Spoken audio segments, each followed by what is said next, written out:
ማርያም አካሏ እርግማን የሌለበት ነው። የማይነቅዝ እንጨት ብቻ መሆን አይበቃውም፣ ወርቅ ጨምርበት። ድንግል ማርያምም መመረጧ ብቻ አይደለም ያስከበራት፣ መመረጧን ተጠቅማ ንጽህና መጨመሯ ነው፣ ራሷ መስራቷ ነው። ወርቅን ከጭቃ ታስገኘዋለህ። ስታነሳው ወርቁ ውስጥ ግን ጭቃ የለም። ድንግል ማርያም ከተረገመ ባህሪ ስትወጣ እርግማን ጉስቁል የሆነ ባህሪ ግን አልደረሰባትም። ጴጥሮስ ተሳሳተ ተብሎ ተጽፏል። ሐዋርያት ተበተኑ ተብሎ ተጽፏል። አብርሃም በደለ ተብሎ ተጽፏል። ማርያም ይሄን አረገች ተብሎ አልተጻፈም። ሁለመናዋ ወርቅ ነው ማለት ስጋዋ ወርቅ፣ ነፍሷ ወርቅ፣ ህሊናዋ ወርቅ፣ ልቧ ወርቅ፣ ህዋሳቷ ወርቅ፣ ስሟ ወርቅ፣ ሁለንተናዋ ገንዘብ የሆነ መሰላል እመቤታችን ናት። የመሰላሏ ጫፍ አይምሮዋ ነው። አይምሮዋ ውስጥ ህሊናዋ ውስጥ ከእግዚአብሔር ውጭ ምንም ገብቶባት የማታውቅ እንተ ኢርእያ አይነ ንስር ዲያብሎስ ያልተመለከታት የታጠረች ገነት እጹቅት አዘቅተማ ህይወት የታጠረች አትክልት የተገጠመች የውሃ ጉድጓድ አዘቅተማ ህይወት የህይወት ውሃን ያፈለቀች የታተመች የውሃ ምንጭ እመቤታችን ናት። የስርየት መክደኛው ይቅርታ የተገኘበት ድንግልና ያላት የሔዋን ድንግልና ሞት ነበር ያመጣበት። የይቅርታ ድንግልና የማን ድንግልና ይቅርታ አምጥቶልናል? ይቅርታ እኮ ክርስቶስ ነው። ምህረት ክርስቶስ ነው። ጠለ ምህረት፣ የምህረት ዝናብ፣ የምህረት ጠል፣ የምህረት ውሃ በድንጋሌ ስጋ በድንጋሌ ነፍስ ህትምት የምትሆኝ እመቤታችን በክብረ ወሊድ ላይ የተሰጠች ክብረ ድንግልና አብይ ነው፣ ብዙ ነው፣ ገናና ነው ይላሉ ሊቃውንቱ ውዳሴ ማርያም ሲተረጉሙ። እናንተ ምን አለባችሁ? አይበርዳችሁ? አይሞቃችሁ? እናንተ ኳስ ነው የሚደንቃችሁ። ሳትወልድ ድንግል ሳይወለድ አምላክ፣ ስትወልድ ድንግል ሲወለድም አምላክ፣ ከወለደች በኋላም ድንግል ከተወለደ በኋላም አምላክ። ድንግልናዋ አለመለወጡ የልጇ አምላክነት ላለመለወጡ ማስረጃ ነው።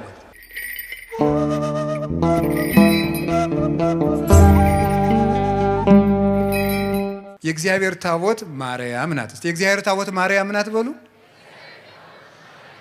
የእግዚአብሔር ታቦት ማን ናት? ማርያም። በጣም ግሩም ነው። እመቤታችን ማርያም ናት። ዛሬ እጥፍ ድርብ ደስታ ነው። በሰንበት ላይ ደብረ ዘይት እንደሚሉት አባቶቻችን ታቦተ ጽዮን ላይ እመቤታችን ያለችበት ናት። የእግዚአብሔር ታቦት ለምንድን ነው የምንላት? እንግዲህ ታቦቱን ከምን አይነት እንጨት ስራው ነው ያለ? አቤት ከማይነቅዝ እንጨት በላዩ ላይ ምን አድርግበት ብሎታል? ወርቅ በሉ እንጂ በወርቅ ለብ ከማይነቅዝ እንጨት በሉ። ድገም ሁላችሁም አፍ ያላችሁ ሁሉ። ከምን አይነት እንጨት? በላዩ ላይ ምን ጨምርበት? ወርቅ ጨምርበት። ስንት ቀለበት አድርግለት? 4። በጣም ጎበዞች ናቸው። ከዛ በምኑ ላይ አነጋግርሃለሁ? በስርየት መክደኛው ብሉ እንጂ በሞት ይሄን ድገሙት። አቤት ማን ነው የሚያነጋግረው? እግዚአብሔር ይስጣችሁ። እንግዲህ ታቦት ማናት? እመቤታችን በሉ። ምክንያቱ ለምንድን ነው መሰላችሁ? ዮሐንስ ወንጌል ምዕራፍ 1 ቁጥር 46 ላይ ፊልጶስ ለናትናኤል እንዲህ ብሎታል። ረከብንዎ ለኢየሱስ ዘይብልዎ ማስያዝ ዘጸሐፈ ሙሴ በእንቲአሁ ወነቢያትኒ ተነበዩ ሎቱ አለ። ሙሴ ስለሱ የጻፈለትን ነቢያት የተነበዩለትን ማስያዝ የሚሉትን ክርስቶስን አገኘነው አለ። ማን የጻፈለትን? ጆሮ ሙሴ በሉ እንጂ ማን የጻፈለትን? እግዚአብሔር ይስጣችሁ። ሕፃናት ሁሉ ሙሴ ይላሉ። ደስ ይላሉ እኮ እንደው ሕፃናት እያወሩ ነው የሚሰሙ። እንደ ሴቶቹ እያወሩ ይሰማሉ አይደል? ሰምተው ካላቸው ብዙ ጊዜ የሴቶች ማህበር ወግ ይበዛዋል፣ ግን እያወጉ ይሰማሉ። የሚያስገርማቸው ነገር እኔ ይገርመኛል።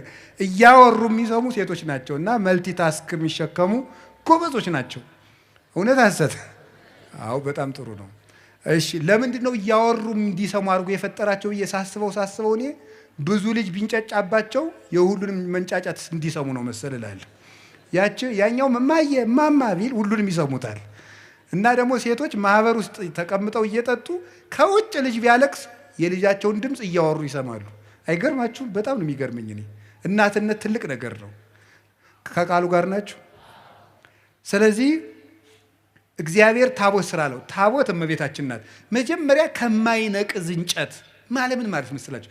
ከማይነቅዝ ነቀዝ መብላት ማለት ምን ማለት ነው? መቆንቆን መንቀዝ ምንድነው? እርግማን ኃጢአት ማለት ነው። ከማይነቅዝ እንጨት ታቦቱን ስራው አለ። የድንግል ማርያም አካሏ እርግማን የሌለበት ነው።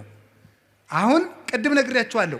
ሙሴ ስለሱ የጻፈለትን ኢየሱስን አገኘ ነው አለ። ሙሴ ስለሱ የጻፈለትን ካለ ሙሴ በኦሪት ዘጸአት ኢየሱስ ክርስቶስ አማኑኤል የሚል ስም ተናግሯል? አልተናገረም። ታዲያ ምንድነው የተናገራቸው ነገሮች ሁሉ ለማን የተናገሩ ናቸው? ስለ ክርስቶስ በምስጢር የተነገሩ ናቸው ማለት ነው። ስለዚህ ነበር ምን አለ? ተፈቅዱ ትህስሱ መጻሕፍተ ወይመስለክሙ ከመ ቦቶን ዘተረክቡ ሕይወተ ዘላለም እማንቱ ሰማዕቴ። መጻሕፍትን ትመረምራላችሁ በእነሱም ሕይወት የምታገኙ ይመስላችኋል፣ እነርሱ ግን የኔ ምስክሮች ናቸው አላቸው። ዮሐንስ ወንጌል ምዕራፍ 5 ቁጥር 44 ላይ እንዲህ አላቸው። ሶበሰ አመንክምዎ ለሙሴ እማመንክሙኒ ኪያየኒ። ሙሴን አምናችሁት ቡኑ ኖሮ ቢሆን እኔንም ታምኑ ነበር። እስመ ውእቱ ጸሐፈ በእንቲአየ፣ እሱ ስለ እኔ ጽፏልና አለ። ዮሐንስ 5:46 ላይ እሱ ስለ እኔ ጽፏልና ሙሴን ብታምኑ እኔንም ታምኑ ነበር አለ። እንግዲህ በሙሴ የተጻፈው ጽሑፍ ሁሉ ለክርስቶስ ቀጠሮ ነበር ማለት ነው። ገባችሁ? በመናን ለክርስቶስ ቀጠሮ ነበር። በምንድን? በምስጢር ማለት ነው።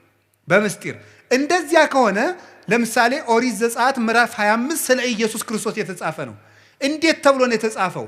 ታቦት እናቱ ቃል እሱ ተብለው ተጽፈዋል ማለት ነው። እናቱ ታቦት እሱ ደግሞ ቃል ተብሎ ተጽፏል። እንዲህ ብሎ ነው የተጻፈው። ኦሪት ዘጸአት ምዕራፍ 25 ቁጥር 1 ላይ ማይነቅዝ እንጨት፣ እንግዲህ እናቱ ታቦት ናት። በታቦቱ ውስጥ የእግዚአብሔር ቃል አለ። ክርስቶስ ደግሞ ቃል ነው። በቀዳማዊ ሕልውናው ቃል ይባላል። ዮሐንስ ወንጌል ምዕራፍ 1 ቁጥር 1 ላይ በመጀመሪያ ቃል ነበረ ብሎ ቁጥር 14 ላይ ቃል ሥጋ ሆነ እንዳለ ክርስቶስ ቃል ይባላል። ቃል ይባላል። ስለዚህ በታቦት ውስጥ ቃል አኑርበት ማለት በታቦት በድንግል ማርያም ማህፀን ቃል ወልድ አድሮ ሥጋ ነፍሶ ስግው ቃል ክርስቶስ ሆነ፣ በተዋህዶ ራሱን ገለጠ ማለት ነው። ስለዚህ እመቤታችን ታቦት ናት። ክርስቶስ ምን ይሆናል? ቃል ይሆናል። እንደዚያ ከሆነ ቃሉ የሚገባበትን ታቦት የማይነቅዝ እንጨት ይሁን ማለት ድንግል ማርያም እግዚአብሔር የሚያድርባት ስለሆነች የእሷ አካል እርግማን የሌለበት ነው ማለት ነው። የማይነቅዝ እንጨት ነው። መንቀዝ ማለት ብሌት ማለት እርጅና ማለት ምን ማለት ነው? ኃጢአት፣ እርግማን ማለት ነው። ቅዱስ ጳውሎስ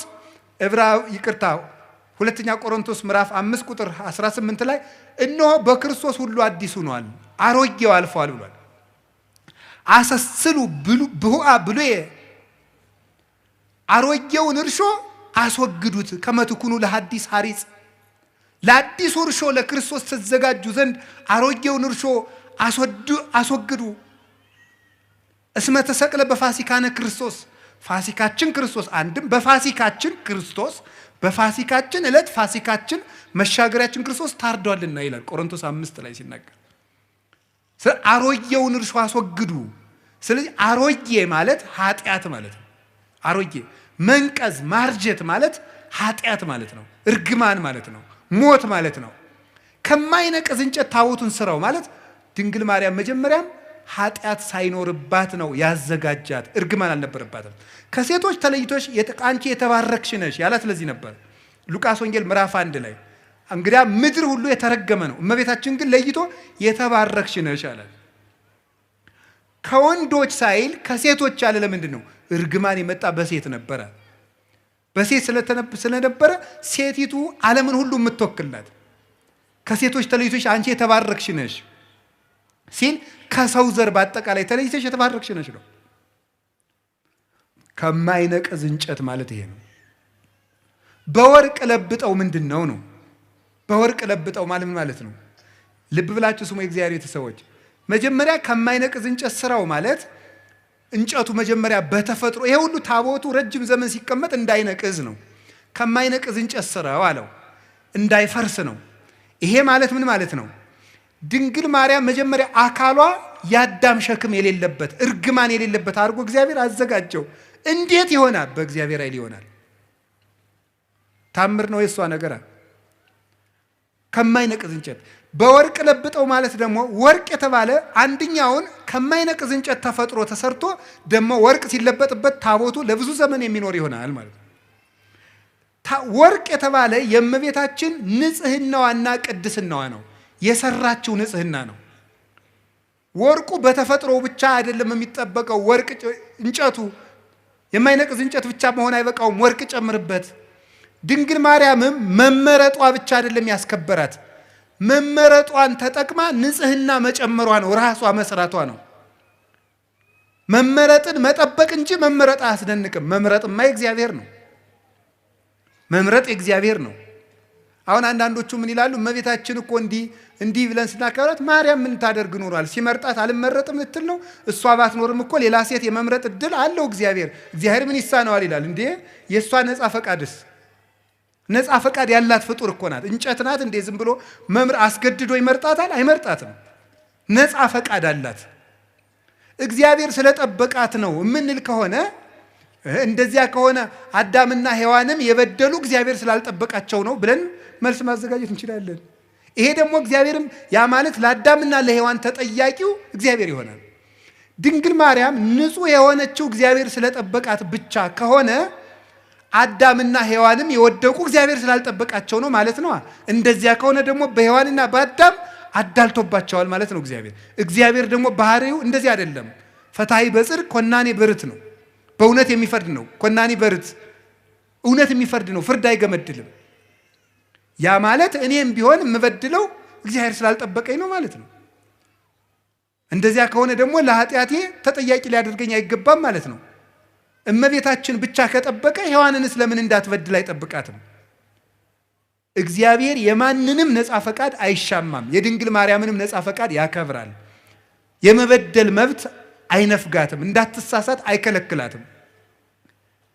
እሷ መጠበቋን መመረጧን አጽንታ በጠበቀች ንጹሕና በጸናች መጠን እግዚአብሔርን በእጁ እየደገፈ ጠበቃት። የመጀመሪያውን እሱ ባርኮ ሰጣት። አካሏን ከማይነቅዝ እንጨቱ አለመንቀዙ በተፈጥሮ የተገኘ ነው። እግዚአብሔር ያነው እንዲያርጎ የፈጠረው። ድንግል ማርያም ርግማን የሌለባት መሆኗ በእግዚአብሔር እጅ ነው። በወርቅ መለበጥ ግን የሰው ነው። ንጽህና ጨምሮ መኖር ግን የሷ ነው። ስማ አርአያ እግዚአብሔር ይላሉ ሊቃውንቱ። እግዚአብሔር መረጣት ይሉና ቢመርጣትማ ምን ይደንቃል? እንድትመረጡና ብትገኝ ነው እንጂ ይላሉ። እንድትመረጡና ተገኘች። ምርጫዋን ደግሞ አጸንታ ያዘች። ቅዱስ ጳውሎስ መመረጣችሁን ታጸኑ ዘንድ ከፊት ይልቅ አሁን ትጉ ያለን ለዚህ ነው። ስለዚህ እመቤታችን በወርቅ የተለበጠች ታቦት ናት። እስኪ በሉ በወርቅ የተለበጠች በሉ። እማይነቅዝ የሚለው ትርጉሙ ምንድን ነው? አይ እናቶች እንደው ምእመናን እንደው ደጋግናችሁ እኮ እናንተ። እማይነቅዝ የሚለው ምንድን ነው ትርጉሙ? ለእመቤታችን ሲሆን ኃጢአት የሌለባት ነው። እርግማን የሌለባት። እስኪ እርግማን የሌለባት በሉ። ወይም የአዳም ጉስቁልና ያላረፈባት። እንጨቱ በተፈጥሮ የማይነቅዝ ነው። እመቤታችንም እግዚአብሔር ሲፈጥራት ከእናቷ ማህፀን ሲለያት እርግማን እንዳይኖር አድርጎ ነው የጠበቃት። አቀባ ጰራቅሊጦስም ከርሰማ ወይ ረኩሰት በምንትንም ዘፈጠራ። እንዴት ሊሆን ይችላል? ከመምጽውር ጽሩየ ገብረ አለ ቅዱስ ዮሐንስ አፈወርቅ። ይሄ እንዴት ሊሳካ ይችላል ካል ወርቅ ከጭቃ እንደሚገኘው ነው አለ። ወርቅን ከጭቃ ታስገኘዋለህ። ስታነሳው ወርቁ ውስጥ ግን ጭቃ የለም። ድንግል ማርያም ከተረገመ ባህሪ ስትወጣ እርግማን ጉስቁል የሆነ ባህሪ ግን አልደረሰባትም። አባቶቻችን በብዙ ነገር ተርጉሞ በሾህ መካከል እንደተከበበች ጽጌረዳ ይላል። ጽጌረዳ አበባ እሾሁ መሃል ላይ ናት። እሾሁ ግን የለባትም። ድንግል ማርያም የእርግማን እሾህ ባለበት ዓለም ውስጥ እርግማኑ ሳያርፍባት ወጣች። እንደ ጽጌረዳይቱ መዓዛዋን ብቻ ይዛል። መዓዛ አፏሃ ከመ ኮል ወኩሉ ነገራ በሰላም ያለ ቅዱስ ያሬድ ይህን ነው።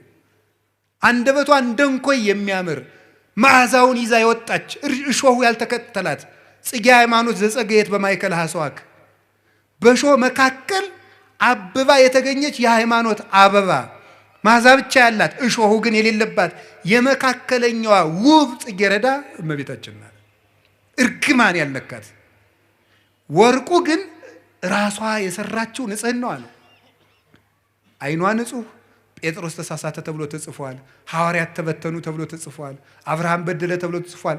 ማርያም ይሄን አረገች ተብሎ አልተጻፈም። አንደበቷ ክርክም ያለ ነውር የሌለባት በእውነት ጠባብ ወትህት ዘልህቀት በቤተ መቅደስ ውስጥ ተቀምጣ መልአክ እያነጋገራት ትዕቢት የሌለባት ትህት ጥበብን የተመላች እወቁኝ የማትል ልጇ በሆሳዕና እንኳን እንደው ግርግር ሰው ሁሉ ሲበዛ እንዴ የአምላክ እናት ፊት አድርጉኝ የማትል በትህትና እስቲ እዚህ ላይ እመቤታችን እንዲህ አለች ተብሎ ሰምታችኋል? ሐዋርያት አነጠፉ፣ ገሌ ፊት ሄደ፣ ጴጥሮስ እንዲህ አለ ሲባል እሷ እንዲህ ነኝ የማትል ይሄ አይገባኝም ይሄ ይገባኛል የማትል ስደት አይገባኝም ሳትል የተሰደደች መልካም ነገር ይገባኛል አክብሩኝ የማትል ትህትናን የተመላች ወርቅ።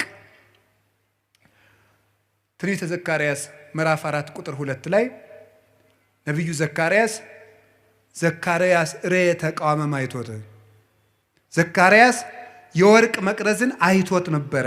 ምን ያለ ዘይትን የተመላ 7 አይጹቅ ያላት 7 ቅርንጫፍ ያላት መቅረዝ ዘይት ያለባት ኩለንተሃ ወርቅ ይላል። ሁለመናዋ ወርቅ የሆነ መቅረዝ አየው ይላል ትንቢተ ዘካርያስ ምዕራፍ 4 ቁጥር 2 ላይ። ቅዱስ ያሬድ ይህን ወስዶ ይላል ዘሕዝቅኤል እጹት ምስራቅ ዘዘካርያስ ተቃዋም ዘወርቅ ማርያም ኢቲ ዘውዳሴሃ እሙቅ። የሕዝቅኤል የምስራቅ በር የዘካርያስ የወርቅ መቅረዝ ምስጋናዋ ተቀርቶ የማያልቅ ማርያም ናት ይላል። ኩለንተሃ ወርቅ ሁለመናዋ ወርቅ ነው ማለት ስጋዋ ወርቅ፣ ነፍሷ ወርቅ፣ ህሊናዋ ወርቅ፣ ልቧ ወርቅ፣ ህዋሳቷ ወርቅ፣ ስሟ ወርቅ፣ ሁለንተናዋ ገንዘብ የሆነ ጸጋን የተመላች እጅ እግሯ ገንዘብ የሆነ ናት እመቤታችን። እኛ እኮ እንደው ብዙ የሚጣል ያለን እንደ ዱባ ታውቃላችሁ። በቤተ ክርስቲያን ስርዓት ዱባ ለቤተ ክርስቲያን ስለት አይገባም። አይገርማችሁ? ፍትሐ ነገሥት አንቀጽ 17 ላይ አንቀጸ ምጽዋት ላይ ዱባ ለቤተ ክርስቲያን አያምጡ ይላል። ለምን? ዱባ ብዙ የሚጣል አለው። አያችሁ? የሚጣል ነገር የሚበዛባቸው ሰዎች ቤተክርስቲያን አይጉ ማለት ነው። ዱባቱ ነው። እሺ ዱባ ማለት የሚጣለው የሚበዛ ነው። እንደው እኛ እኮ ብዙ የሚጣል ነገር አለን። እንደው ብዙ ወጥቶ የሚወድቅ ጓዛ ምነን እንደው ይሄን እና ዱባቱና ቅልም አይገባም ይላል። ውስጡ መራራ ነውና መራራ ሰዎች በቤተክርስቲያን ርስት የላቸውም ማለት ነው። መራራ መሆን ክፉ ነው።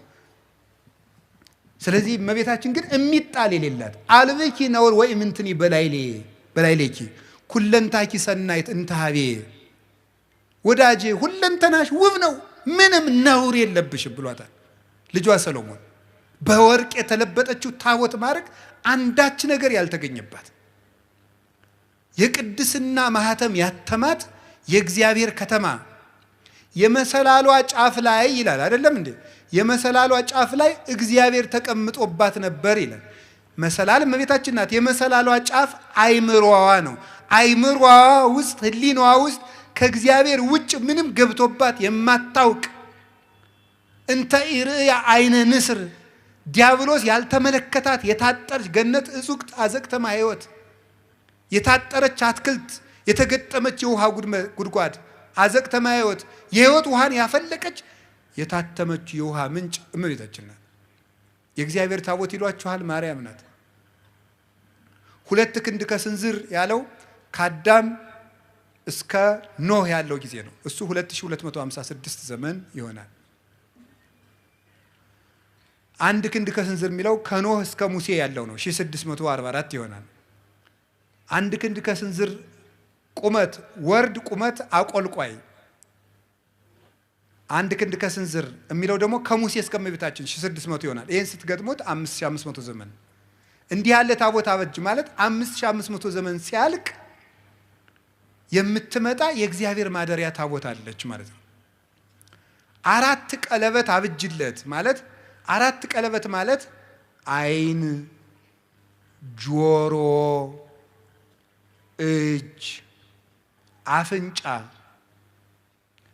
ስለዚህ 4ቱን ቀለበት በወርቅ ለብጠው የወርቅ ቀለበት ማብጅለት ማለት እመቤታችን በጆሮዋ አልበደለችም፣ በአይኗ አልበደለችም፣ በአፍንጫዋ አልበደለችም፣ በእጇ ዳሳ አልበደለችም። አራቱን ቀለበት ወርቅ አድርገው ማለት ሰው የሚበድላቸው በሮቿ ሁሉ የእመቤታችን ንጹህ ናቸው እንደ ጠራ ወርቅ። የስርየት መክደኛ የተባለ ድንግልናዋ ነው። መክደኛ የታተመ ድንግልና ነው። የታተመ ድንግልና በስርየት መክደኛው አነጋገር ስርየት ማለት ይቅርታ ነው። የስርየት መክደኛ ማለት በድንግል ማርያም ድንግልና በኩል እግዚአብሔር ይቅርታን ይዞ መጥቷል። ፈቂዶ ይፈውስ ትዝምደሰብ ተገምረ በማህፀነ ድንግል ታቢዮ ለኩሉ ኃይል እለ በሰማያት ማሂደር ባህርየ ሰብን ነገደ ሰብን ላድን ባለ ጊዜ ከሰራዊተ መላእክት ተሰውሮ በድንግል ማርያም ማህፀን አደረ። እኔ እንደው ማርያም ምን አድርገልኛለች የሚለኝ ሰው ኢየሱስ ነው እንጂ የሚለኝ ሰው እግዚአብሔር ሰውን ላድን ብሎ የት ሄደ ብዬ ነው የምጠይቀው። እግዚአብሔር ሰውን ላድን ብሎ ወደ ማርያም መጣ ነው የማገኘው መጽሐፍ እኮ የሚለኝ። እግዚአብሔርን ሰውን ሊያድን መጣ። እንዲህ አለ እኮ ጌታ እስመ መጻ ወልደ እጓለ እመሕያው ከመ ይህስስ ወያድን ዘተሃጉለ። የሰው ልጅ የጠፋውን ሊፈልግና ሊያድን መጥቷል አለ ማቴዎስ 18 ላይ። የሰው ልጅ የጠፋውን ሊያድን መጥቷል። የሰው ልጅ ክርስቶስ የጠፋውን ሊያድን መጣ። የጠፋውን ሊያድን ሲመጣ ወዴት መጣ? መጀመሪያ ወደ ድንግል ማርያም መጣ። እግዚአብሔር ድህነትን ይዞ ጉዞ የጀመረባት ገብቶ የከተመባት የድህነት ሀገር፣ የፈውስ ሙዳይ፣ የሃይማኖት ከተማ እመቤታችን ናት። ስለዚህ የስርየት መክደኛው ይቅርታ የተገኘበት ድንግልና ያላት የሔዋን ድንግልና ሞት ነበር ያመጣብን። የይቅርታ ድንግልና የማን ድንግልና ይቅርታ አምጥቶልናል? ይቅርታ እኮ ክርስቶስ ነው። ምህረት ክርስቶስ ነው። ጠለ ምህረት፣ የምህረት ዝናብ፣ የምህረት ጠል፣ የምህረት ውሃ፣ የምህረት ፀሐይ፣ የምህረት ብርሃን ክርስቶስ ነው። የምህረት ዛፍ ክርስቶስ ነው። የምህረት ፍሬ ክርስቶስ ነው። እሱን ያስገኘ ድንግልና የድንግል ማርያም ነው።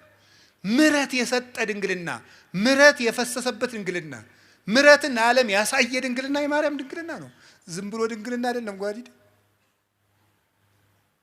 አብዩቱ ስብሐተ ድንግልናኪ በማርያም ድንግል ፍጽምት በድንጋሌ ሥጋ በድንጋሌ ነፍስ ህትምት የምትሆኝ እመቤታችን በክብረ ወሊድ ላይ የተሰጠች ክብረ ድንግልና አብይ ነው፣ ብዙ ነው፣ ገናና ነው ይላሉ ሊቃውንት ውዳሴ ማርያም ሲተረጉሙ። እናንተ ምን አለባችሁ? አይወርዳችሁ፣ አይሞቃችሁ። እናንተ ኳስ ነው የሚደንቃችሁ። እንዲሁ ተጃጅላችሁ ያለቃችሁ ሰዎች ይቅር በሉኝ እሺ። ገሎ ማዳን ዘይቤ ማለት ነው። እሺ ከቃሉ ጋር ናችሁ። እግዚአብሔር ከሁላችን ጋር ይሁን። እና ይሄ እስቲ የስርየት የድንግል ማርያምን ድንግልና የስርየት መክደኛ በሉት። በእውነት በሉ እንጂ የስርየት መክደኛ ያለበት ምክንያት ድንግልናዋ ማህተመ ድንግልናዋ ስላልተፈታ ነው። ስርየት የተባለ ደግሞ ይቅርታን ለዓለም ያወጣ ድንግልና የእመቤታችን ድንግልና። እኔ እውነቴን ነው። አይ ካህናት የታደሉት እመቤቴ ለማኅፀንኪ እግዝእቴ በረከቱ እፈቱ እግዚአብሔር ዘተጸውረ ቦቱ ይላሉ። እመቤቴ ማርያም ሆይ የማኅፀንሽን በረከት እፈልገዋለሁ፣ ይድረሰኝ የማኅፀንሽ በረከት። እግዚአብሔር ያደረበት ወደዚች ምስራቅ የማይዞር ማን ነው? ፀሐይ ጽድቅ ኢየሱስ ክርስቶስ ወጥቶ የሚያጽደለድልባትን ያችን ምስራቅ ዘወር ብሎ ማየት የማይፈልግ የጨለማው ልጅ ካልሆነ በቀር እሱ ማን ነው? መዞር የሚያሰኘኝ እኔ ወደ እመቤታችን ነው። ወደ እሱ ያልዞርኩ ወዴት ልዞር ነው ዛሬ? የስርየት መክደኛ በስርየት መክደኛው አነጋግርሃለሁ። በሉ በስርየት መክደኛው በሉ እመቤታችን ድንግል ላይ መክደኛው ማለት ታቦቱና ታቦቱ የሚጋጠምበት መግጠሚያው ላይ ነው። ጫፉ የታችኛውና የላይኛው የሚጋጠምበት መግጠሚያው። ይሄ የስርየት መክደኛ የእመቤታችን ድንግልና ነው። የስርየት መክደኛ የተባለበት የእመቤታችን ድንግልና መጀመሪያ ብቻ ክርስቶስን ወልዶ ያቆም አይደለም፣ ዘላለም ይቅርታን ያሰጣል። ከልጇ ጋር እያስታረቀ እንማጸንበታለን። ባቀፉህ እጆቿ፣ በሳሙ ከንፈሮቿ፣ ባዘነ ጀርባዋ፣ በወሰነችው ማኅፀኗ ብለን እንማጸናለን። ዛሬም ይቅርታን ይሰጠናል። ስለዚህ የድንግል ማርያም ማኅፀኗ የይቅርታ ማኅፀን ነው። አነጋግርሃለሁ ማለት ምን ማለት ነው? የድንግል ማርያም ማኅፀን የሃይማኖት መስበኪያ ነው። የሃይማኖት ምስክር ነው። የእምነት መግለጫ ነው። ወትሜህሮሙ ሰጊደ ለስሉስ ማህያዊ ለማህያዊ ሥላሴ ስግደትን የምታስተምርላቸው ናት። ድንግል ማርያም እምነትን የምትገልጥ ናት እንጂ እምነትን የምትጋርድ አይደለችም። እመቤታችን ዘላለማዊ ድንግልና ነው ያላት። የስሬት መክደኛው አይፈታም። ለምንድን ነው የማይፈታው? ለምንድን ነው የማይፈታው? አካላዊ ቃል ነው የገባበት። የእግዚአብሔር ቃል ነው ያደረበት። ለምን ሲባል እግዚአብሔር የሚነጋገርበት የስሬት መክደኛ ነው። ያ ማለት የድንግል ማርያም ማህፀን የእምነት ሰባኪ ነው። እንዴት ነው የሚሰብከው? ሳትወልድ ድንግል ናት። እስኪ ሳትወልድ ድንግል በሉ።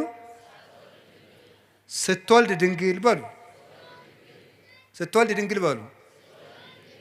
እሺ፣ ከወለደች በኋላ ድንግል በሉ። እስኪ እንደገና ደግማችሁ ንገሩኝ። ያይ ሶስቱንም ንገሩኝ እንጂ። እሺ፣ እሺ፣ ከወለደች በኋላ ይሄ ማለት ምን ማለት ነው? በስሬት መክደኛው ምን እልሃለሁ ነበር ያለ? ዘብዛባ ሁኜ እንዳይመስላችሁ። እሺ፣ ነገርን ከነገር ለማገናኘት ነው የምደግመው። እሺ፣ በስሬት መክደኛው ምን አረጋለሁ ነው ያለው?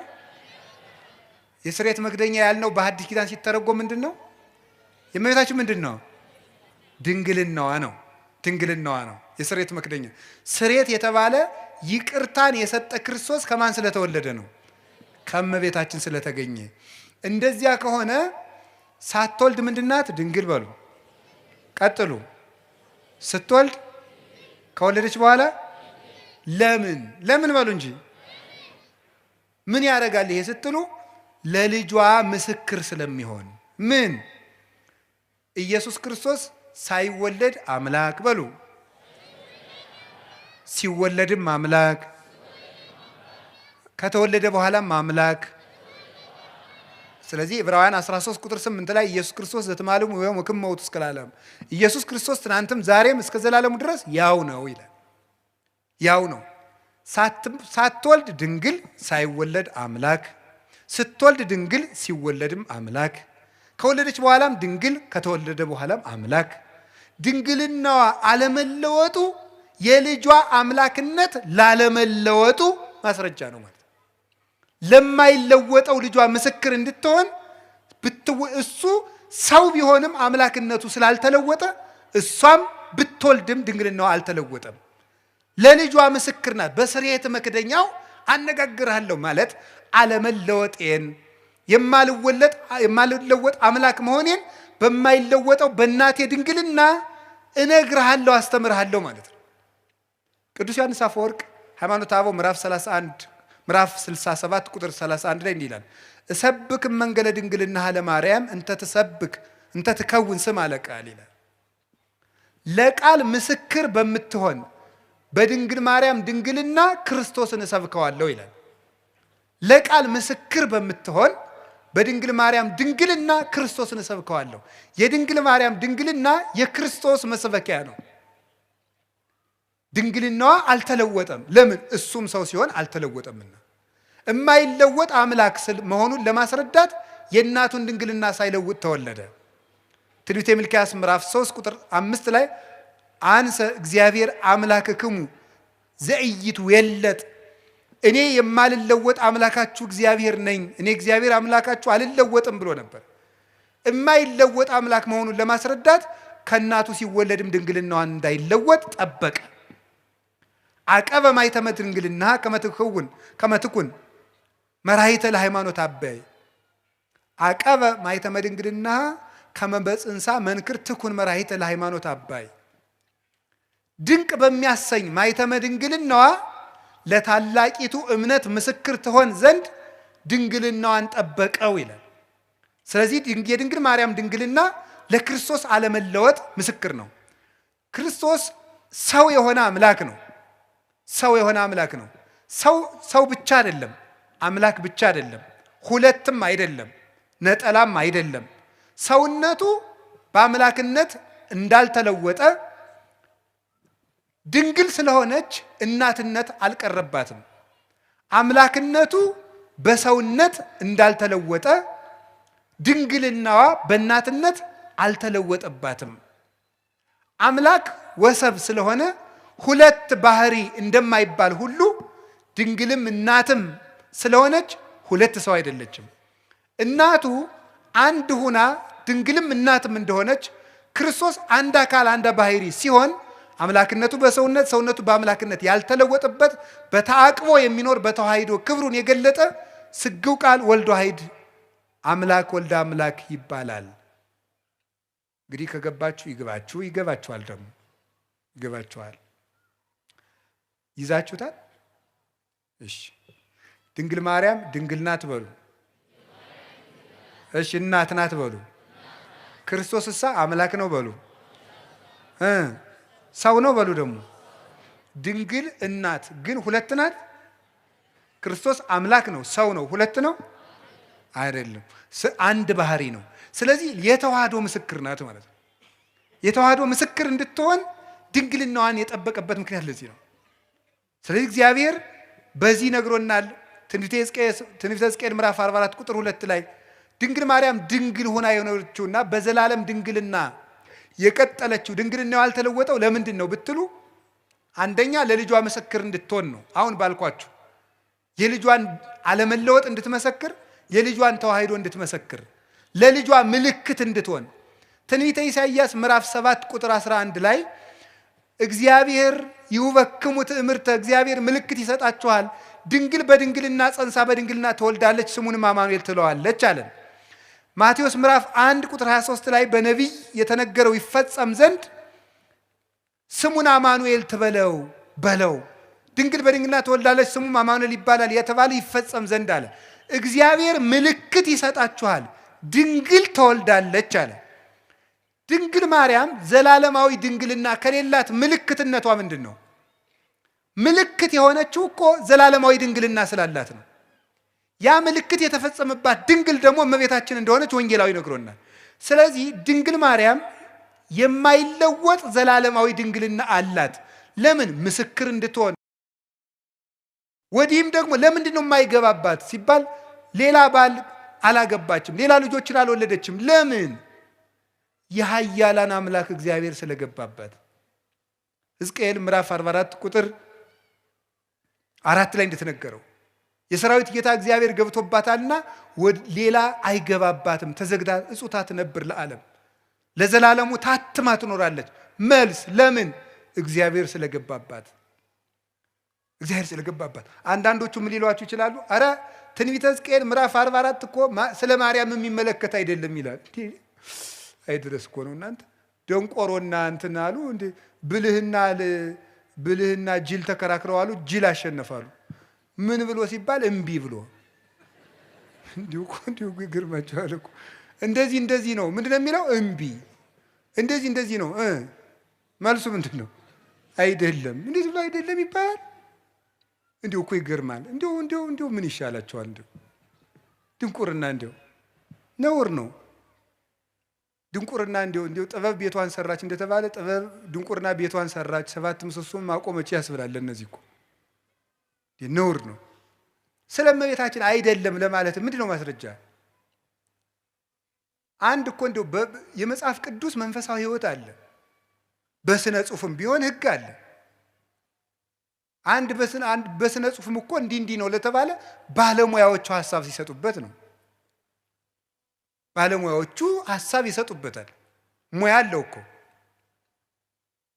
ሲያውን እኔ ብድግ ብዬ እኔ ስፔሻሊስት ዶክተር ነኝ ብል ምን ትላላችሁ? ይሄ መነኩስ ያበደ አትሉም? እንደዚህ እኮ ነው ሁላችሁ። ሙያ አለው ነው፣ ባለሙያውን ነው የምትጠራ። መቼም ኩላሊ ልብ ሳስበው በግራ ጡት ዝቅ ብላ ነው ያለች፣ እስቲ ኦፕሬሽን ላድርግ አይባልም። እንዲህ ሳስበው ተብሎ ስራ አለ የለም። ባለሙያ ያለው የትኛው አካል የት ቦታ እንዳለ የሚያውቅ፣ የትኛው ጥቅስ ለየትኛው እንደሆነ የሚያውቁ፣ ለዘመኑ የቀረቡ፣ ለጉዳዩ የቀረቡ፣ ለእግዚአብሔር የቀረቡ ሶስቱንም የሚያሟሉ አባቶች ማርያም ናት ብለው ነግረውናል። ሶስቱንም የሚያሟሉ ለዘመኑም ቅርብ የነበሩ፣ በመጀመሪያው ክፍለ ዘመን፣ በሁለተኛው ክፍለ ዘመን፣ በሶስተኛው ክፍለ ዘመን፣ በአራተኛው ክፍለ ዘመን የነበሩ እነ ቅዱስ ኤፍሬም፣ እነ ቅዱስ ቄርሎስ ነግረውናል።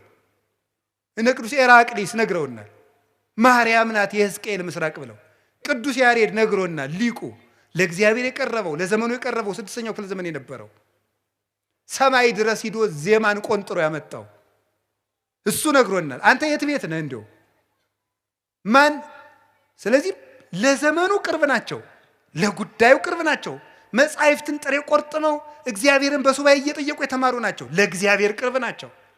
ሽንገላ ክዳት የሌለባቸው ሊቃውንት ሐዋርያውያን አበውን የተከተሉ ሊቃውንት ማርያም ናት። የምስራቂቱ በር ማርያም ናት።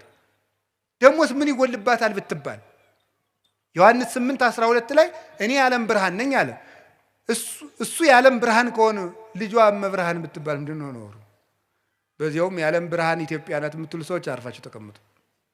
ኢትዮጵያ የዓለም ብርሃን የሚባል የጅል ስብስብ ነው። የምሬን ነው።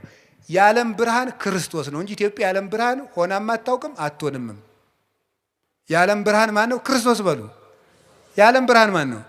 ክርስቶስ ነው። ኢትዮጵያ የዓለም ብርሃን አይደለችም። ማን ነው ያላችሁ እንደዚህ? ከቤተ ክርስቲያን ሰውን ለማጥፋት የሚዘየድ ስብስብ ነው። ብር ካጣችሁ ነግዱ። እኔ እውነቴን ነው። ነግዱ፣ ስሩ። እንዴ እውነቴን ነው። የኢትዮጵያ ሰው ብር መናቅ ይወዳል፣ ስራ መናቅ ይወዳል። ብር ደግሞ ለ2,000 ብር ይላል። ወይ ጥጋ እንደው እናንተ እንዴ! አንዳንዱ ደግሞ ኩራት ራት ነው ይላል። እንዴው ከመጨለት ወዲህ ነው ራቱ ነው የሚያውቁ ኩራት። እንዴው እስቲ እንዴው እስቲ ቅመሰው እንዴው ኩራ እየኮራ 3 ቀንጠኛና እንዴው ሲለበልብ ታገኘዋል። እንዴው እውነቴን ነው። ስሩ ልቅ ኩራት ራቱ ነው ያውቅ። ሲራክ ምን አለ? 3 ሰዎች ነፍሴን አበጻጯት አለ። ሴሰኛ ሽማግሌ፣ ንፉግ ባለጸጋ እና ትዕቢተኛ ድሃ እንዴው ነፍሴን አበሳጯታል። ይሁላችሁ እሱ ነው ነገር። ስሩ ዝም ብላችሁ። እኛ ኢትዮጵያውያን ምንም የሚጠቅም ነገር የለም። መስራት፣ መጽደቅ፣ መፎከር ምንም አያመጣም። መስራት፣ መጽደቅ፣ መልካም መሆን። ኢትዮጵያውያን መልከኞች፣ ሰራተኞች እንኳን የእግዚአብሔር መጽሐፍ እነ ሄሮዳትስ የታሪክ ጸሐፊዎች ሁሉ ምንድን ያለ ኢትዮጵያውያን ማለት ጨዋታ የሚያውቁ ጥበብ የሞላባቸው ቤታቸውን ከመንገድ ዳር ሰርተው በሞት የብሉልኝ ይጠጡልኝ የሚያውቁ ሰውነታቸውን የሚያድሱበት የጠራ ውሃ ያላቸው መቼም እሱ ጸበል አይለን ነገር የተባረኩ ሕዝቦች ናቸው ተብሎ ተጽፎልናል። ያንን ነው መጠበቅ። ስለዚህ እንዲሁ ሲታጣ አሁን የሥራ መፍጠሪያ ሃይማኖት እየሆነ ስነ ስርዓት ያዙ። የዓለም ብርሃን ክርስቶስ ነው። እመብርሃን ደግሞ ድንግል ማርያም ናት። እመብርሃን እንዲሁ አንተ ወንጌል ምን አለ? አይን ምቀኛ ነው እንዲህ አለ። እንዲሁ አይን ምቀኛ ነው ወይ? ልጇ ብርሃን ከሆነ እናቱ ደግሞ ማለት እናት ነው። እመብርሃን ማለት የብርሃን እናት ነው። እንዲሁ ያማሃል። እመብርሃን ማለት ምንድነው የሚቸግርህ? ልጇ ብርሃን ነኝ አለ። እንደወለደችው ደግሞ ነገረው ያው ወንጌል። እንዴት እመብርሃን አትላትም? ምቀኝነት እኮ ነው። ራይ ድረስ ነው። እንዲሁ በማይደረስበት ይቀናል እንዴ? ትባሸቃላችሁ እንዴ? ጠላት ከፈለጋችሁ ሰይጣን አለላችሁ አይደል እንዴ? እሱን አትሰላለፉትም? እንዲሁ ማርያም ምን አደረገቻችሁ? ምሕረት አዝላ በመጣች። ስለዚህ የእግዚአብሔር ቤተሰቦች እመቤታችን የብርሃን እናቱ የፀሐይ ጽድቅ እናት ናት። ስለዚህ ለምንድን ነው ድንግል ማርያም ዘላለም ድንግል መሆን ያስፈለጋት ሲባል ቅድም እንዳልኳችሁ ለልጇ ምስክር እንድትሆንና እግዚአብሔር ስለገባባት ነው። በእግዚአብሔር ዙፋን ፍጡር አይቀመጥም። እኔ ቀናተኛ አምላክ ነኝ፣ ክብሬን ለሌላ አልሰጥም ይላል የሰራዊት ጌታ እግዚአብሔር። እግዚአብሔር የገባባትን ማህፀን እግዚአብሔር የተቀመጠበትን ዙፋን ማንም ይቀመጥበት እስቲ በሉ እንደው አሁን የቀበሌ አስተዳዳሪ በወረዳ አስተዳዳሪ ወንበር ይቀመጣል? እስቲ ሄድና ሞክራት። አሽሮ ይለቃል። የለም አይፈቀድም። እንደው መጠንን ታውቆ ነው። እሟይ ያቅምሽን አልሙ ያሉ አሉ አይደል ቄሴ። አንዲት እሟይ ምድግ ብለው የኔታ አቤት እንደው እኔ በህልሜ ታቦት ተሸክሜ ሰው እያጠኑ ህልም አይቼ አይ እሟይ እንደው ያቅምሽን አልሚ እንደው ከሆነም እኔ ታቦት ተሸክሜ እንደው አንቺ ብታጠኝ ይችላል። እንደው ባይሆን ያም አይሆንም እኮ እንደው ያም አይሆንም። እንደው በየት አልፎ ባይቲ ሐሊፈቂ ድጓታ ምሄረቂ አለ። እንደው ነውር እኮ ነው። መጠን አለው ነው።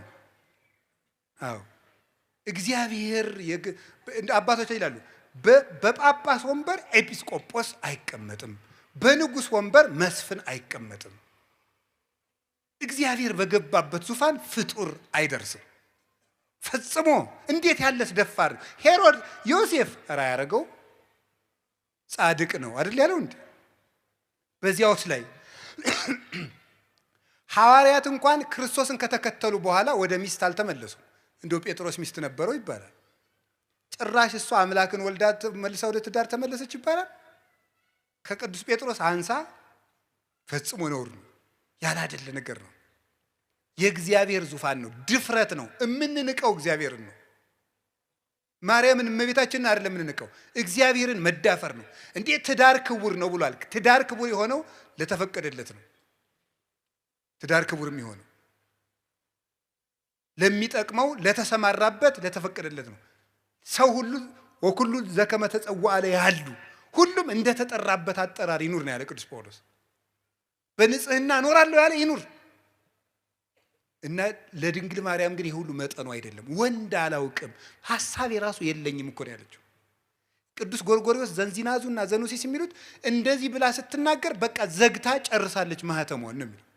ፈጽሞ ሐሳብ ራሱ ብልጭታ የሚባለው ራሱ መጥቶባት አያውቅም ስላለም የምታስበው እግዚአብሔርን ብቻ ነው። እንዲህ ያለች ነው የስርየት መክደኛ ያሰኛት ይሄ ነው። አማናዊት ታቦት እመቤታችን ናት።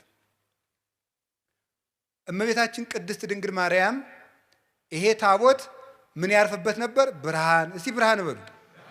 አቤት ከድንግል ማርያም ምን ተገለጠ? ብርሃን በሉ እንጂ። ያ ብርሃን ማን ነው? ክርስቶስ ነው። ብርሃን ያረፈባት ታቦት እመቤታችን። ያንን ብርሃን ምን ይከበው ነበር አልኳችሁ? በሉ እንጂ ምን አለ? መንፈስ እግዚአብሔር ቅዱስ ይመጽእ ላዕሌኪ ወኃይለ ልዑል ይጼልለኪ። የእግዚአብሔር መንፈስ ባንቺ ላይ ይመጣል፣ የልዑል ኃይልም ይጋርድሻል። ሀብተ መንፈስ ቅዱስ ይጋረዳት። መንፈስ ቅዱስ በሀብተ መንፈስ ቅዱስ የተጋረደች። ቅዱስ ቄርሎስ ሲናገር መኑ ውእቱ ዘከማከ ዘከለለ መንበሮ በእሳት ይላል። ቅዳሴ ቄርሎስ ላይ ሲናገር መንበሩን በእሳት ያጠረ እንዳንተ ማን ነው ይላል። መንበር እናቱ ናት። በእሳት መታጠሯ መንፈስ ቅዱስ ይጋርድሻል መባሏ ነው። የታጠረች መንበር ናት። ያችን እሳት ደፍሮ እንኳንስ ረተው ጎበዝ እንኳን እመቤታችንን እኮ የሰማዩን ዙፋን እንኳን እናቷ አይደለም እኮ ያ ዙፋን ያንን እኮ ኪሩቤል ፊታቸውን ሸፍነው ነው ማየት አይቻልንም ብለው ማርያም እመቤታችን እንኳን ሊዳስሳት ሰው በስጋዊ ፈቃድ ሊቀርብ ይቅርና የሰማዩን እንኳን ማየት አልተቻላቸው። እቺ ደግሞ እናቱ ናት። ስለዚህ እመቤታችን ቅድስት ድንግል ማርያም የእግዚአብሔር ዙፋን ናት። ደመና መንፈስ ቅዱስ የጋረዳት ናት። መስዋዕት ያርግ ነበር በታቦቱ። እመቤታችንንም ጸሎት እናሳርግባታለን ታቦት ስለሆነች። ቅዳሴ መሃል እመቤታችን ለምን እንጠራለን? ተፈስሒ ወዘንሥእለኪ ዳይና ቅድስት ምልዕተ ክብር ድንግል በኩሉ ጊዜ ወላዲተ አምላክ እሙ ለክርስቶስ አይርይ ጸሎተነ ዲበ መልዕልት ሀበ ፍቁር ወልድኪ። ሌላ የለው። ድነተ ሥጋ ድነተ ነፍስን የምንለምንሽ ክብርን የተሞላሽ ቅድስት ወይ ደስ ይበለሽ። ወደ ልጅሽ ወደ ወዳጅሽ ወደ ላይ ጸሎታችንን አሳርጊ። በቃ የለ ታቦት ናታ። እስራኤል በታቦት ጸሎት ያሳርጉ ነበር። እኛ በእመቤታችን ታቦትነት ጸሎትን ወደ ልጇ እናሳርጋለን። ሰዎች ግን የሚመስላቸው ድንግል ማርያም አማላጅ ናት ሲባል የለም ክርስቶስ አርብ በደሙ ስላስታረቀን የእሱን አማላጅነት ትጋራለች ይመስላቸዋል። እንደዚህ አይደለም። የእመቤታችን ምልጃ ወደ ክርስቶስ የርቅ ስራ የሚያደርስ ነው እንጂ የክርስቶስን ደም ተካክሎ ወይም እኩል ሆኖ ወይም ተደምሮ ወይም ተባብሮ እኩል ያድናል ማለት አይደለም። ሰውን ሁሉ እየሳባችሁ ወደ እኔ አምጡት ብሎ ሐዋርያትን የላከ አምላክ እናቱንም የምሕረት ገመድ አድርጎ እሱ በደሙ ወደ ሰጠን ይቅርታ እንድንደርስ ጫፏን ይዘን ወደሱ የምንሄድባት የምሕረት ሀብል ናት እመቤታችን። ለዚህ ነው የሰጠን። እሷን ይዘን ወደሱ እንድንቀርብ ምን ብሎ ነበር? ዮሐንስ 12 ላይ እኔ ከላይ ሄድና ስባችኋለሁ አለን። እናቱን ገመድ አድርጎ እየጎተተ ይወስደናል፣ ይስበናል በእናቱ ፍቅር። ስለዚህ እምከመ ተለአልኩ ስብ ኩሎ ሀቤ እኔ ከፍ ብዬ እናንተን እስባለሁ ብሎናል። ኦ ሀብለ ምሕረት እንተ ብኪ ስብ እግዚአብሔር ኩሎ ዓለም ሀቤሁ አለ ድርሳነ ኪዳነ ምሕረትን የደረሰው ሊቅ። እግዚአብሔር ዓለሙን ሁሉ ወደ ራሱ የሚስብብሽ የምህረት ገመድ ሆይ አለ። እግዚአብሔር ዓለምን ለመሳብ የላካት ገመድ ናት። ልጇማ በደሙ ያጠበን ያነጻን ቅዱስ አካላዊ ቃል ነው። ስለዚህ እመቤታችን ምራገ ጸሎታችን ናት። ታቦቱ እንደሚያሳርግ ያ ጸሎት የመንገዳቸው ያ ታቦት የመንገድ መሪ ነበር ብያቸዋለሁ። የመንገድ ታቦቱ ሲነሳ ይነሳል። እመቤታችን የክርስትና ምልክቱና መንገድ ትመራለች። ድንግል ማርያም ልጅ ለሚያሳድጉት ምልክት ናት። ተርባ ተጠምታ ልጅ በማሳደግ እናቶች ልጅ እንዴት እንደሚያሳድጉ አሳይታለች። የመናንያን ምልክት ናት። በዓት የምታጸና 12 ዓመት ከበዓት የኖረች አንደበቷ ክፉ የማይወጣው ማርያም ግን ይህን ሁሉ በልቧ ተጠብቀው ነበር ተብላ የባይታውያን ደግሞ ባይታዊት ርግብ የባይታውያንና የመነኮሳት ምልክት በበረሃ በመኖር የሰማይታት ምልክት በመሰደድ የመንገዳቸው መሪ የተባለች ታቦቷ እስራኤል ከግብጽ መውጣታቸው ክርስቶስ እኛን ከርግማን ማውጣቱ ነው። 40 ዓመት የሚጓዙት ጉዞ ደግሞ ጌታችን ኢየሱስ ክርስቶስ ርግማንን ከደመሰሰልን በኋላ እኛ በዚህ ዓለም የምንኖረው ኑሮ ነው። የክርስትና ጉዞ ነው የበረሃው ጉዞ። በበረሃው ጉዞ ውስጥ ያለችው ታቦተ ጽዮን በዚህ ዓለም ወደ ክርስቶስ መንግስት በመናደርገው ጉዞ መንገዳችን የምትመራ ምልክት እመቤታችን ናት። ምልክትነቷ አንደኛ በህይወቷ በማስተማር ምህረትን ከማርያም ይማሯል፣ ትዕግስትን ከማርያም ይማሯል። እያንዳንዱ እንዳላብራራላችሁ ይመሽበናል። ጸሎትን ከሷ ይማሯል፣ ደስታን ከሷ ይማሯል፣ ድህነትን ከሷ እንማራለን። ድህነትን ማለት ድሃውን ማታማርር ራሷን ድሃ ያደረገች ትህትናት የተመላች ስለዚህ ትምህርት ናት። ራሷ እመቤታችን ራሷ ወንጌል ናት። ስለዚህ እመቤታችን የመንገዳችን መሪ ናት። እየጸለየች ምልክቱና እጃችን ይዛ ይኸውላችሁ እኔ እንደውም ይታየኛል እንደው አንዳንድ ጊዜ ሳስባት እመቤታችንን ይኸው እና ልጅን የምትመራው ማን ናት? አቤት እናቶች ትንሽ ልጅ አስከትለው ሰፈር ሲሄዱ አይታችኋል? እንዴት አድርገው ነው የሚሄዱ? ምኑን ይይዙታል? አቤት እጁን ይዘው ድንኩል ድንኩል እያደረጉ ይዘው ይሄዳል። እና ዮሐንስ 19 ቁጥር 26 ላይ ምን ትሆናችሁ ነው ያለን ጌታ? እናት እነኋት ነው ያለ። እናት እነኋት ስላለ ምሪያቸው ማለቱ ነው። በእውነት እጃቸውን ይዘሽ ምሪያቸው። እኔ እንደው የድንግል ማርያም ሕፃን ከመሆን በላይ የምፈልገው ነገር የለም። የእሷ ልጅ ሁኜ አድሎኝ ተገንቶ ነው። እነዚያ መለኮትን ዳሰው አቅፈው አጥብተው ያሳደጉ እነዚያ እጆች የሚያበሩ እጆቿ አዋን አግኝቼ እጄን ይዘው ጎትተውኝ ነው። እግዚአብሔር የሰጠን እድል ነው እኮ እንደውም የድንግል ማርያም ልጅ መሆን። የእሱም ትህትናው ነው። የእኔ እናት ለእናንተ ምናት ትሆናችሁ ነው። ልጅ አልሆንም ይባላል? ነውር ነው በእውነቱ። የሽማግሌዎች ሽበት ለልጆች ዘውድ ነው ተብሎ እኮ ተጽፏል። መጽሐፈ ምሳሌ ምዕራፍ 23 ላይ የሽማግሌዎች ሽበት ለልጆች ዘውድ ነው። አባትነት እናትነት ክብር እኮ ነው። የድንግል ማርያም እናትነት ደግሞ ልዩ ነው። እና ድንግል ማርያም የመንገዳችን መሪ ናት። ጠፍተን እንዳንቀር ምልክቱ ናት። እምራን እመቤታችን የመንገድ መሪ። ከዛስ ምናቸው ናት? ያቺ ታቦት አሻጋሪያቸው ናት። ዮርዳኖስን እንዲሻገሩ። ዮርዳኖስ የጥምቀት ምሳሌ ነው። በልጇ ጥምቀት እንድናገኝ ከብሉይ ወደ ሐዲስ እንድንሸጋገር ብሉይ ሲያልቅ ሐዲስ ሲጀመር የመካከለኛዋ እናት እሷ ናት። የዘመን መጨረሻ የዘመን መጀመሪያ ዓመተ ምህረት 2000 በሉ ጨምሩበት። የዘንድሮን ዓመተ ምህረት ዓመተ ምን እንደው እግዚአብሔር እኛስ የማታ ዓመት አድርገነዋል። የምህረት ያርግልን መድኃኒዓለም። እንደው እኔ የሚገርመኝ ሰው የደበደበው ሰውዬ ሁሉ ዓመተ ምህረት ብሎ ደብዳቤው ሲጽፍ ነው። ዓመተ ምህረት ይላል። ሚስቱ ጋር ተጣልቶ ነው ዓመተ ምህረት የሚለው። እሱ ሚስት ጋር ታረቅ አላረገውም እያለ ዓመተ ምህረት ብሎ ይጽፋል። እንዲሁ ሰው እኮ የሚያረገው ነው ያውቀው። የምህረት ዓመት ውስጡን አንተ ምህረት አታረግም፣ አትታረቅም። እስቲ ዓመተ ምህረት በሉ እና ታረቋ። የምህረት ዓመት ውስጥ እንዴት የፍዳ ዓመት ታረጉታላችሁ? መታረቅ አለብን። ዓመተ ምህረት ዓመተ ምህረት ብለን እኮ መቁጠር የጀመርነው ድንግል ማርያም ከማህፀኗ ክርስቶስ ከተወለደ ጀምሮ ምህረት መቁጠር ያስጀመረችን ናት እመቤታችን። አንዱ ሔዋን እኮ ፍዳ መቁጠርን ያስጀመረችን ዓመተ ምህረት ምህረት እንድንቆጥር ያደረገችን እናት ማን? እመቤታችን። ከቃል ጋር ናችሁ? ሸክም እንዲቀል ያስጠራችንም ናት። የምህረት ደብዳቤ ናት። እንዲያው እግዚአብሔር እውነቴን ነው ምህረት ሊሰጠን ሲል ድንግል ማርያምን የምህረት ደብዳቤ አድርጎ አስቀድሞ ላከልን።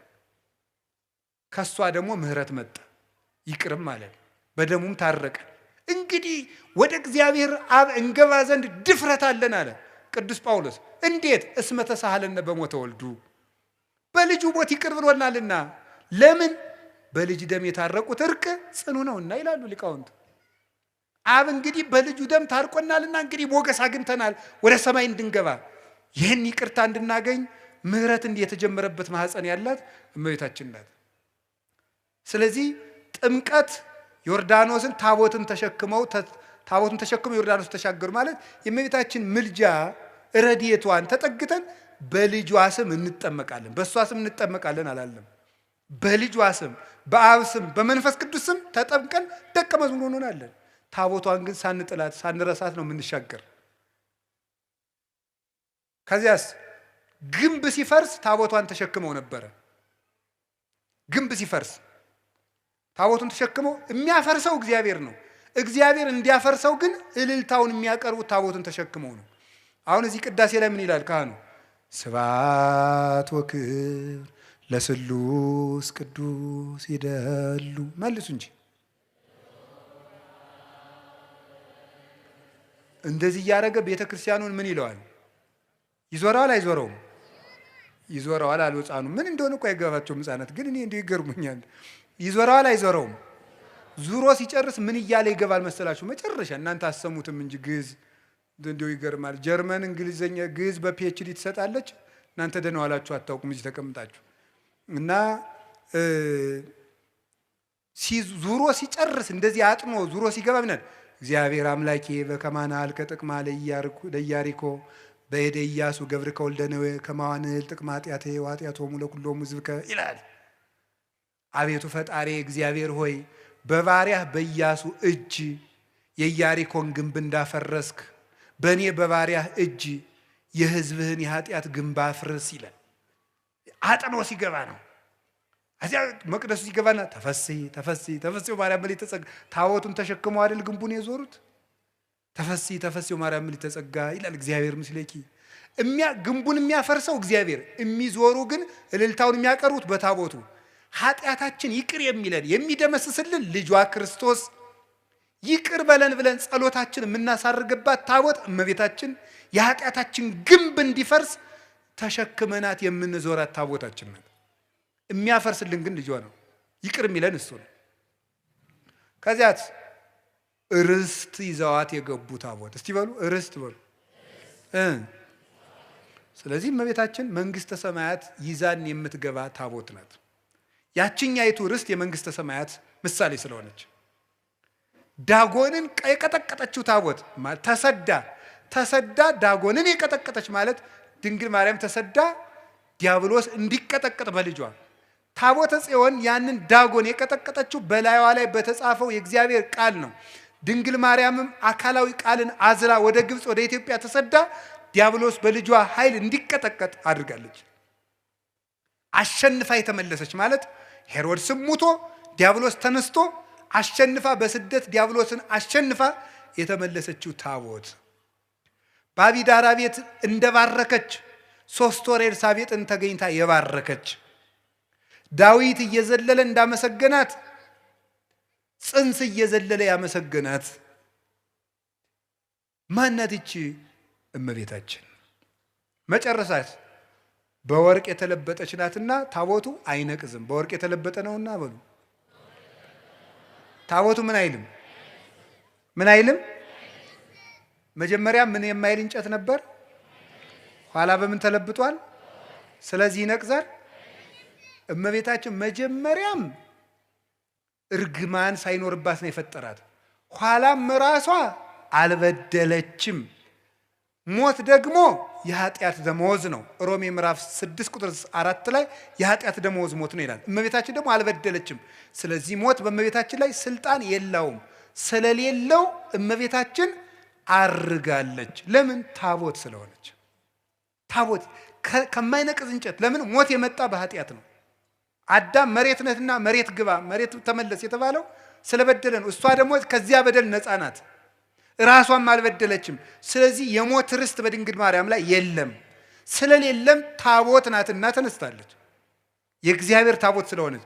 ለዚህ ነው መዝሙር 131 ላይ ተንስ እግዚኦ ውስተ ዕረፍትከ፣ አቤቱ አንተ ወደ ዕረፍት ተነስ፣ ወደ ዕረፍት ተነስ፣ አንተ ወታቦተ መቅደስከ፣ አንተም ተነስ፣ የማደሪያ ታቦት ማርያምም ትነሳ። ስለዚህ ቅዱስ ዳዊት ምን አለ? ታቦት ናት አለ። ቅዱስ ጳውሎስ ደግሞ ምን አለ? ሊቀ ካህናት ክርስቶስ የገባባት ደብተራ ድንኳን ናት አለ። ዕብራውያን ምዕራፍ 9 ቁጥር 12 ላይ ወክርስቶስ ከወይኖ ሊቀ ካህናት ለእንተ ትበጽሕ ሰናይቱ በውስተ ትዔይሶተ አቢ ደብተራ እንተ ኢገብራ እደ ሰብእ። ክርስቶስ ግን ሊቀ ካህናት ሆኖ ሲመጣ የሰው እጅ ወዳልሰራት መቅደስ ገባ ይላል። ሊቀ ካህናት ሆኖ ሲመጣ ደብተራ፣ የሰው እጅ ወዳልሰራት፣ ደብተራ ማለት ድንኳን ነው። ደብተራ ብላችሁ ሰው አትሳደቡ። ደብተራ ማለት ድንኳን ማለት ነው። እንዲሁም ትርጉም የሌለው ነገር እኮ የምታወሩት። ደብተራ ማለት ድንኳን ማለት ነው። ምን እያላችሁ ነው? እንዲሁ ይገርማል። ሰማችሁ? እንዴ ግዕዝ እኮ ነው፣ የማታውቁት ልም ታወራላችሁ። ደብተራ ድንኳን ማለት ነው። ድንኳን ደግሞ የኦሪቲቱ ቤተ መቅደስ ናት ደብተራ የተባለች። ከዚያም እመቤታችን ናት። የሰው እጅ ወዳልሰራት መቅደስ ገባ አለ። ልብ ብላችሁ ስሙ። በብሉይ ኪዳን መቅደሱ ይፈርሳል። ለምን በሉ? የሚሞት ሊቀ ካህናት የሚያገለግልበት መቅደስ ስለሆነ። ክርስቶስ ግን ዘላለማዊ ሊቀ ካህናት ነው። ሞት በሱ ላይ ስልጣን የለውም። እነዚያን ሞት እስመ ይስዕሮሙ ሞት፣ እነሱን ሞት ይሽራቸዋል። ዕብራውያን 7:25 እስከ 27 እነሱን ሞት ይሽራቸዋል። እሱን ግን ሞት አይሽረውም። ክህነቱም የዘላለም ነው። እሱ የዘላለም ካህን ሊቀ ካህናት ስለሆነ እሱ የገባባት ቤተ መቅደስ ደግሞ የማትፈርስ ቤተ መቅደስ ናት። እሱ የባረካት ታቦት ናት። ስለዚህ ሊቀ ካህናቱ እንደማያልፍ ሁሉ ክርስቶስ የዘላለም ሊቀ ካህናት እንደሆነ እሱ የገባባት መቅደስም የዘላለም መቅደስ ናት። መቅደስ እንተይ ትትነሰት ደብተራ ፍጽምት ዘጳውሊ ዘይገብራ ወማይደሩ በጽድቅ ዘገብራ ካህሊ፣ ለሰራት ላዘጋጃት ሁሉን ለሚችል ለሱ ማደሪያው የሆነች የቅዱስ ጳውሎስ ፍጽምት ድንኳን ማርያም ናት አለን ቅዱስ ያሬድ። አባቷ ዳዊት እየዘመረላት፣ የልጇ ሎሌ አባቷ ዳዊት እየዘመረላት ፈለሰት ዘይበሊ ሀበ ዘይበሊ፣ ከሚፈርሰው ወደማይፈርሰው ዓለም አረገች። ለምን? ፍጽምት ድንኳን ስለሆነች፣ እማትፈርስ መቅደስ ስለሆነች፣ እማትነቅዝ ታቦት እንጨት ስለሆነች፣ በወርቅ የተለበጠች ስለሆነች ያቺ ታቦት ታየች። ቅዱስ ዮሐንስ ወንጌላዊ በራእይ የእግዚአብሔር ታቦትን አየዋት ያለን ታቦት እቺ ነበረች። ድንግል ማርያም ከሞት የተነሳችው ለምንድን ነው ከተባለ ታቦት ስለሆነች፣ የእግዚአብሔር ታቦት ስለሆነች ተነሳች። ያችኛይቱ ታቦት ትማረካለች፣ እንዲህ ትላለች። ለምን? የሚሞት ሊቀ ካህናት የሚያገለግልባት። መቅደሱ ይፈርሳል፣ የሚሞት ሊቀ ካህናት። ይችሳ ኦ መቅደስ እንተባቲ ተክህነ እግዚአብሔር፣ እግዚአብሔር ብቻ ለገባባት መቅደስ አንክሮ ይገባል ይላል ኤራቅሊስ ሃይማኖተ አበው ምዕራፍ 49 ላይ ሲናገር፣ እግዚአብሔር ብቻ ላገለገለባት መቅደስ አንክሮ ይገባል። እግዚአብሔር ብቻ የገባባት መቅደስ ድንግል ማርያም ናት። ወደ እሷ ገባ፣ አገለገለባት። እሱ ብቻ የገባባት ናት፣ ሌላ አይገባባትም። ሞትም ሊደፍራት አይችልም። ስለዚህ የሰው ልጅ መሆኗ እንዲታወቅ የልጇን አዳኝነት ቤዛነት መከተል ስላለባት እሷም ነፍሷ ከስጋዋ ተለይቶ ሞትን ቀምሳለች፣ ግን ተነስታለች። ስጋዋን የማፍረስ ስልጣን ከማይነቅዝ እንጨት የተቀረጸውን ታቦት ነቀዝ የመብላት ስልጣን እንደማያገኝ፣ ወርቁ እንደሚከለክለው ሁሉ እግዚአብሔር መጀመሪያ እርግማ እንዳይኖርባት ስለጠበቃት ንጽህናም ስላለ ሞት የእሷን ስጋ መድፈር አይችልም፣ አፈር ሊበላው አይችልም። ስለዚህም ተነሳች። ተነስታም ዮሐንስ ወንጌላዊ ታቦት ስለሆነች አየኋት አለ። አይ ታቦት ናት ያችማ ስንል ደግሞ ያችን ታቦት ሰው ናት ብሎ ነቁጭ አለ። ራዕየ ዮሐንስ ምዕራፍ 12 ቁጥር 1 ላይ በሰማይ ታላቅ ምልክት ታየ፣ ብእሲት እንተ ትለብስ ፀሐይ፣ ፀሐይን የለበሰች ወርኅታይተ ገሪሃ፣ ጨረቃ ከእግሯ ስር ያለች፣ ወከዋክብት በዲበ ርእሳ፣ በራሷ ላይ ከዋክብት ያሉላት ሴት አየች አለ። ዮሐንስ 11 ላይ ታቦት አየዋልና 12 ላይ ሴት አየዋለ። ያችም ማናት? ፀሐይን የለበሰች ናት። እንግዲህ ያው ፀሐይ ማን ነው? ክርስቶስ። ክርስቶስን ስለለበሰች ደግሞ ሞት በሷ ላይ ስልጣን የለውም፣ ትንሣኤ ልቡናን ስለተነሰች። እንግዲህ የሁላችሁ አካላዊ ቃል ያደረባት ጸሎታችን የምታሳርግ ድንግልናዋ የሚያስተምር ብርሃን የሰፈረባት ደመና መንፈስ ቅዱስ የሚገባት መንገድን የምትመራን የምታሻግረን የኃጢአታችን ግንብ እንዲፈርስ የምታማልደን ርስት የምንወርስባት ሞት በሷ ላይ ስልጣን የሌለባት በክብር ያረገች እናት የእግዚአብሔር ታቦት ይሏችኋል። ማርያም ናት። ወስብሐት ለእግዚአብሔር። ይቆየን።